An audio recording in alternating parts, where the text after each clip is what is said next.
Assalamualaikum warahmatullahi wabarakatuh. Perkenalkan, nama saya Muhammad Novel Aziz. Saya mahasiswa dari Universitas Wiranagara STT PGRI Pasuruan. Saya di sini sendiri untuk memenuhi tugas UTS mata kuliah pengantar psikologi yang berjudul Paradigma dan Psikologi Islam. Paradigma sendiri memiliki arti model dalam teori ilmu pengetahuan atau bisa juga disebut sebagai kerangka dalam berpikir.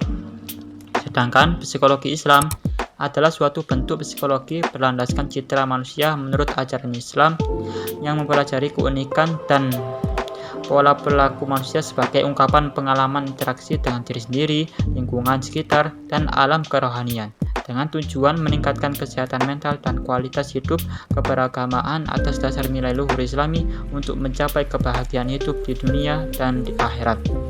Psikologi Islam mendasarkan teorinya pada pemahaman ayat Al-Quran. Struktur kepribadian. Teori-teori kepribadian dalam Islam memang tidak sedinamis dan sekompleks teori kepribadian Barat. Walaupun warisan keilmuan Islam pada masa lampau sebenarnya sudah memberikan kontribusi awal bagi perkembangan teori kepribadian Islami. Dalam pengertian umum atau kontemporer, kepribadian dikenal dengan istilah syakhsiyah yang dapat disepadankan dengan personality. Kebutuhan manusia. Kebutuhan psikologi manusia secara etimologis, psikologi berasal dari kata psyche yang berarti jiwa atau nafas hidup, dan logos atau ilmu. Dilihat dari arti kata tersebut, seolah-olah psikologi merupakan ilmu jiwa atau ilmu yang mempelajari tentang jiwa.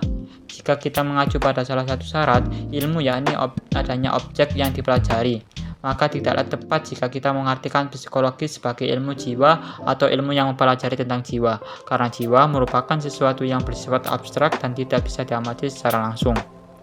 Yang pertama, kebutuhan menurut Abraham Maslow. 1. Kebutuhan fisiologis yang merupakan kebutuhan paling dasar pada manusia.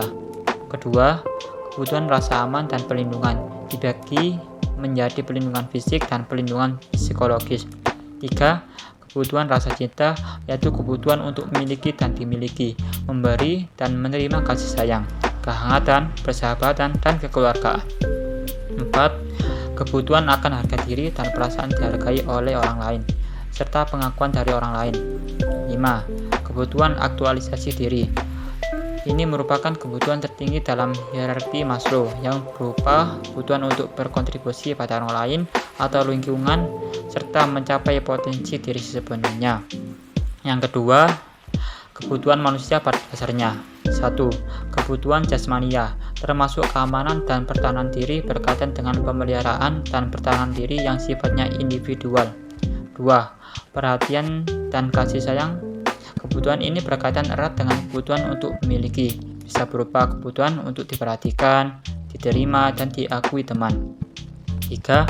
Aktualisasi kebutuhan yang terkait dengan pengembangan diri yang lebih rumit dan bersifat sosial. 4. Kebutuhan untuk memiliki kebutuhan yang terkait dengan mencari teman atau pegangan pada orang lain. Dapat disimpulkan, fase pertama secara psikologi Islam berawal dari secara manusia itu sendiri. Hanya pada masa itu belum dinamai psikologi, walaupun pada prakteknya telah nampak nilai-nilai psikologis.